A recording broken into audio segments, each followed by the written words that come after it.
प्यारे बहन भाइयों, सत्यार्थ प्रकाश चैनल में आपका स्वागत है। आज आपको बड़े ही हर्ष के साथ सूचित किया जा रहा है कि दिनांक 2/6/2023 को आर्य समाज सूरजपुर में अखिल भारतीय राजारी सभा की एक बहुत ही आवश्यक बैठक हुई और जिसका उद्देश्य था कि गौतम बुद्ध नगर जिले में राजारी सभा का विधिवत गठन किया जाए और उस पर विचार किया जाए और विचार करने के उपरांत फिर उस पर गठन हो। तो साथियों, जो जो व्यक्ति बुलाए गए थे, लगभग अधिकांश सब व्यक्ति आए थे और बहुत ही सुंदर वातावरण में प्रारंभ किया गया। जैसे ही सभा प्रारंभ हुई तो अखिल भारतीय राजारी सभा के राष्ट्रीय अध्यक्ष श्री महेंद्र सिंह आर्य द्वारा जो प्रस्तुति दी गई और जो बताया गया कि यदि हम सुख चाहते हैं, समृद्धि चाहते हैं, शांति चाहते हैं, तो एक ही रास्ता है कि वेद के सिद्धांतों को अपनाया जाए। केवल वेद के आधार पर ही संसार को सुखी रखा जा सकता है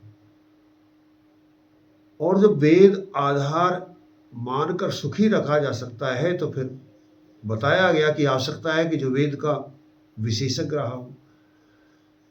तो आज की तारीख में जो दुनिया में सबसे बड़ा वेद का जो विशेषज्ञ महर्षि दयानंद को माना जाता है वो है। उनके बराबर कोई दूसरा वेद का विशेषज्ञ नहीं है। उस महापुरुष ने संसार के सुख के लिए, कल्याण के लिए एक संगठन बनाया आर्य समाज और एक उद्देश्य बनाया। संसार का कल्याण करना इस समाज का क्या है? मुख्य उद्देश्य है। तो उस महापुरुष ने एक विधि बताई। अब यदि आप सब सुख चाहते हैं, समृद्धि चाहते हैं, ऐश्वर्य चाहते हैं, हर समस्याओं का समाधान चाहते हैं, तो उसका आधार एक ही है। वेद के आधार पर ऋग्वेद का प्रमाण देते हुए जो मंत्र है ऋग्वेद का, ओम त्रीणी राजाना विदते पुरोणी परि, जिसमें ये परमात्मा कहता है कि तुम 3 सभा बनाइए। एक सभा धर्मार्य सभा, विद्यार्य सभा और राजार्य सभा। तो आर्य समाज ने आज तक 2 सभाओं पर काम किया और जिस सभा के लिए उसने राजार्य सभा बनाई, यानी आर्य समाज ही बनाएगी जिस उद्देश्य के लिए, उस उद्देश्य पे आर्य समाज ने शुरू में उसी उद्देश्य के लिए कार्य किया और लाखों लाखों लाखों नेता दिए आजादी के लिए, यानी स्वतंत्रता सेनानी दिए, आजादी के लिए बलिदानी दिए। आप देखेंगे कि आप सबसे बड़ा जो क्रांतिकारी मानते हैं, जिसे भगत सिंह के नाम से जानते हैं, तो भगत सिंह आर्य समाज के लाहौर के डीएवी कॉलेज के पढ़े हुए थे और जो उनके दादा थे वो आर्य समाज के अध्यक्ष थे और उन्होंने आर्य समाज की स्थापना और सबले संस्कार उनके घर में हुआ करते थे। वो पूरी तरह आर्य समाज से प्रेरित और सत्यार्थ प्रकाश उन्होंने पढ़ा हुआ है। आप राम प्रसाद बिस्मिल के बारे में सुनेंगे।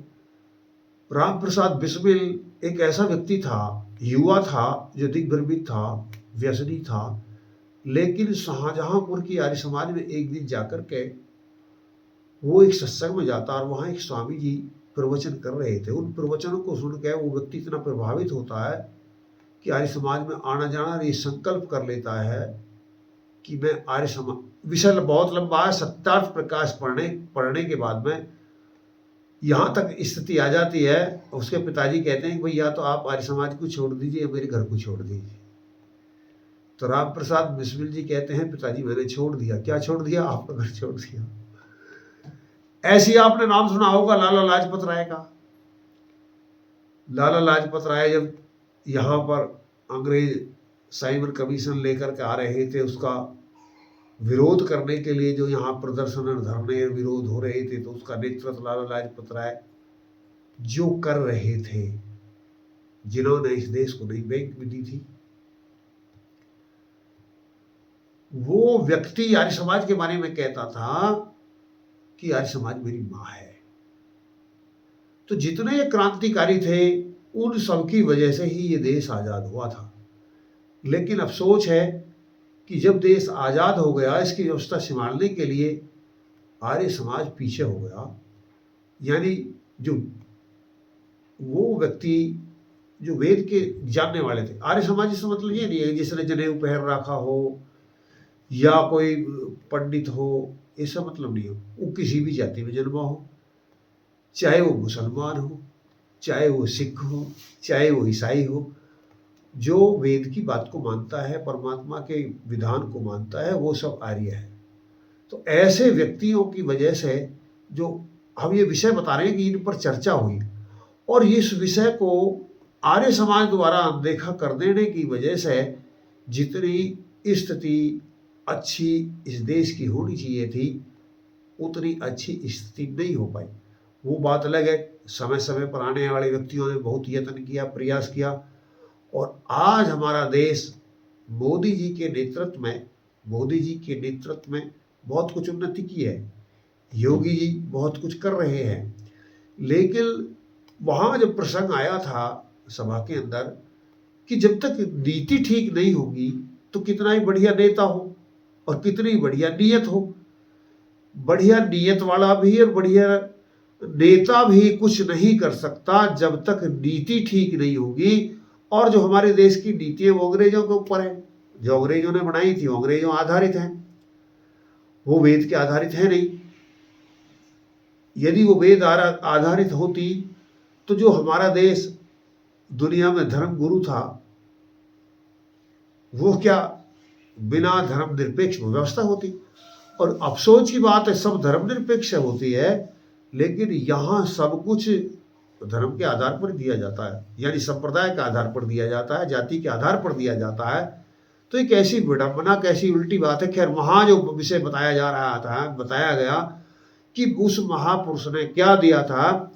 महापुरुष ने जब जितने भी आर्य लोग बाग जब भी मीटिंग होती है तो ईश्वर की स्तुति प्रार्थना करते हैं। जो व्यक्ति आर्य समाज को नहीं जानते हैं वो तो ये भी समझ सकते हैं कि आर्य समाजी परमात्मा को मानते ही नहीं है, लेकिन वो उनका भ्रम है। यदि परमात्मा को मानते हैं तो केवल आर्य समाजी मानते हैं, यानी आर्य ही मानते हैं, और उन सरहदों को परमात्मा को मानते ही नहीं। अब कह के क्यों नहीं मानता, वो जानता नहीं है, और बिना जाने किसी को माना नहीं जाता, और सबला संसार बिना जाने मान रहा, केवल जानता आर्य समाज है। यदि संशय हो तो आप कभी भी कुछ भी इस विषय पर बात कर सकते हैं। खैर, आज हमारी ये विषय नहीं, हमारा दूसरा विषय। तो परमात्मा के जब हम कोई भी मीटिंग प्रारंभ होती है आर्य समाज की तो 8 मंत्र बोले जाते हैं ईश्वर स्तुति प्रार्थना उपासना के।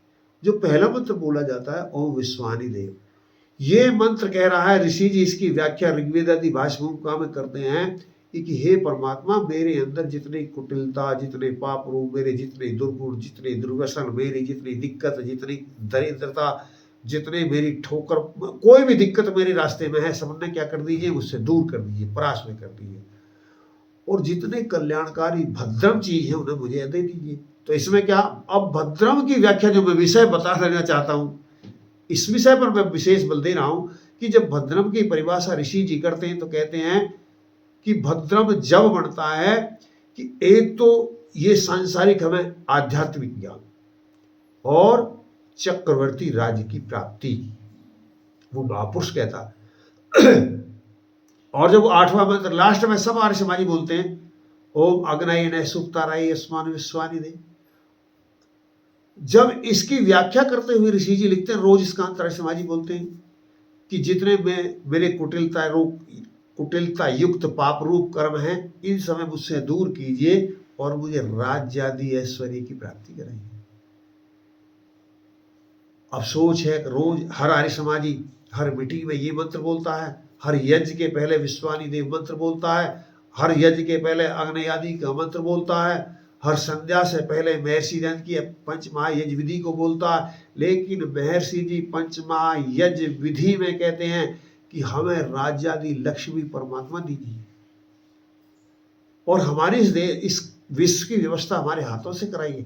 इसलिए नहीं कि ये सुनाक भाई हम मुखिया बने न्योकों की नीति निर्धारक यदि गलत होंगे, नीति निर्धारक यदि गलत होंगे, महर्षि दयानंद जी कहते हैं, करोड़ों व्यक्तियों की बनाई हुई मूर्खों की नीति पर नहीं चलना चाहिए, और जो उस विषय के विशेषज्ञ हैं, विद्वान हैं, वो 3 भी हो, 1 भी हो, उसकी बनाई नीति पर चलना चाहिए। ये महर्षि दयानंद जी की थ्योरी है। अफसोस है कि हरिजनों ने उस महापुरुष को उस दूसरे विषय पर, हमारा धर्मारी सभा पर बहुत कार्य हुआ, इतना कार्य हुआ कि जितने दुनिया में यज्ञ होते हैं सबसे ज्यादा आर्य समाज करता है। जितने यानी विश्व में यज्ञ होते होंगे उनसे ज्यादा भारतवर्ष के अंदर यज्ञ होते हैं, और जितने भारतवर्ष में यज्ञ होते हैं उनसे ज्यादा कहाँ पर होते हैं? आर्य समाज में होते हैं। ऐसे महापुरुष धर्म सभा के लिए काम किया। और मैं बता दूंगा, जितने योगी आर्य समाज से निकलेंगे, जितने शास्त्री, जितने आचार्य महर्षि दयानंद के आने के बाद आर्य समाज से निकले हैं, जितने देशभक्त बलिदानी क्रांतिकारी आर्य समाज के बाद आर्य समाज से निकले हैं, महर्षि दयानंद के बाद आर्य समाज से निकले हैं, और कोई संगठन दे नहीं पाया। और इतने यज्ञ किसी संगठन के द्वारा नहीं होते, इतने धर्म के कार्य किसी संगठन के द्वारा नहीं होते। और विद्या का भी प्रचार किसी की में इतना हिम्मत नहीं है, चाहे को कुरान का मानने वाला हो, चाहे पुराण का मानने वाला हो, चाहे बाइबिल का मानने वाला हो, चाहे गुरु ग्रंथ का मानने वाला हो, कोई भी व्यक्ति हो, या भगवत गीता का मानने वाला हो, या रामायण का मानने वाला हो, जो वेद को चैलेंज कर सके। और आर्य समाज वेद का वकील है। जो उन ग्रंथों में सही है वो सब वेदानुकूल है तो सही है, और वेद के विपरीत है तो सही नहीं है। और यदि किसी की हिम्मत हो सहायक बात कर लेगी। तो ऐसे महापुरुष ने जो ज्ञान दिया, जो विज्ञान दिया, वो उसके बराबर किसी में हिम्मत नहीं थी। विद्वता का जो सूर्य था, जो प्रखर, अब सोच, अब जिस महापुरुष ने इस देश को आजाद कराया, जिस महापुरुष ने इस देश को दिशा दी, जिसके महापुरुष के अनुकरण करने से इस विश्व को दिशा दी जा सकती थी, वो भारतीय से वंचित कर दिया। इस समय दोषी और कोई नहीं है, आर्य समाजी दोषी हैं इस विषय के, क्योंकि वो जानते थे। और आज भी अपने स्वार्थों में फंसे हुए या चुनौती करने की हिम्मत को हारे हुए, चुनौती की हिम्मत नहीं है, चाहते हैं कि यहाँ वेद की व्यवस्था हो, यहाँ फिर वो हम धर्म गुरु हो, हम वो चक्रवर्ती राजा हो, लेकिन यत्न कुछ नहीं करें। बस हम गंगा गई गंगादास, जमुना गई जमुनादास। साथियों, वहां पर मीटिंग में अनेकों बातें आई, और ये भी बात आई जो हमारी समस्या है, जो चुनौती है। क्या आर्य समाजी इन सब चुनौतियों को स्वीकार कर सकते हैं? क्या आर्य समाजी आवश्यकता होगी तो ये युद्ध भी कर सकते हैं? क्यों नहीं कर सकते? अरे जो मेरे प्यारे भाइयों, जब यहां जलियांवाला बाग हुआ था, नरसंहार हुआ था, तो उस जनरल डायर को मारने वाले आर्य समाजी थे। और जो लाला लाजपत राय को मारा गया था, उस पुलिस वाले को मारने वाले आर्य समाजी थे। और जब यहां निजाम मिलने से मना कर दिया था और हिंदू में घंटे घंटाड़ बंद कर दिए गए थे, वहां जाकर के मंदिरों में घंटे घड़ियाल बजाने वाले आर्य समाजी थे।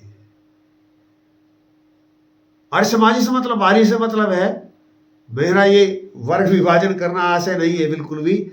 और क्या आर्य समाजी ऐसा नहीं है? सुनिए, भ्रांति हो जाएगा भाई। कुछ लोग बाप इतिहास के बारे में बहकाए हुए हैं, तो वो कहते हैं भाई आर्य तो बाहर से आए थे, वो जानते नहीं है। माना कि मैं अपनी बात बताता हूं, हम 2 भाई हैं, माना मेरे भाई नहीं बने आर्य समाजी, यारी ना बने।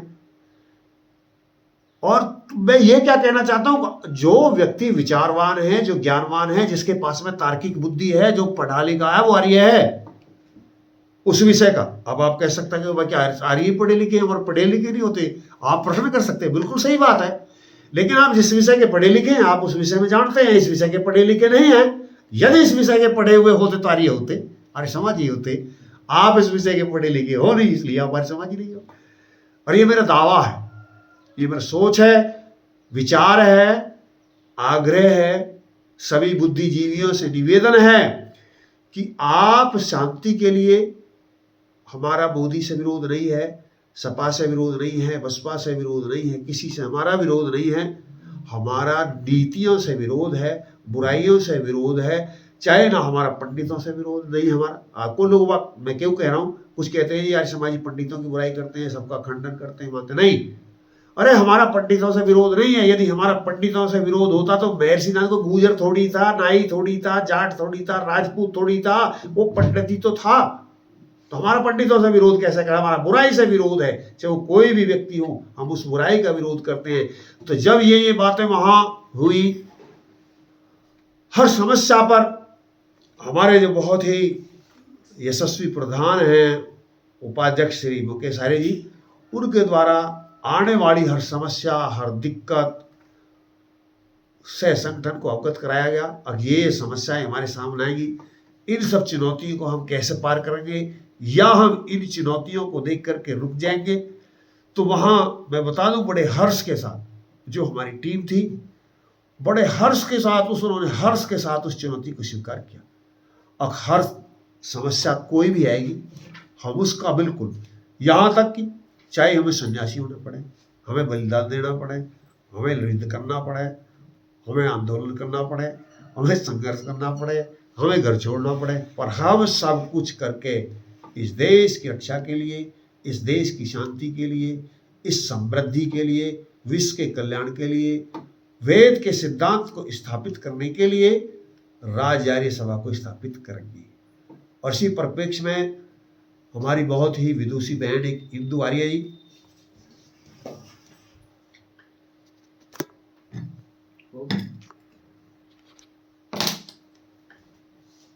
इंदु आर्य जी तो बहुत ही अपने अनुभव शेयर किए और संकल्प लिया कि मैं, चाहे मुझे संन्यास लेना पड़े, मैं इस आंदोलन के लिए अपना सर्वस्व लगा करके आजीवन में कार्य करूंगी। इसी कड़ी में हमारे सत सौरभ जी आर्य जी, उन्होंने अपना पूरा जीवन इसी कार्य के लिए देने के लिए संकल्प लिया।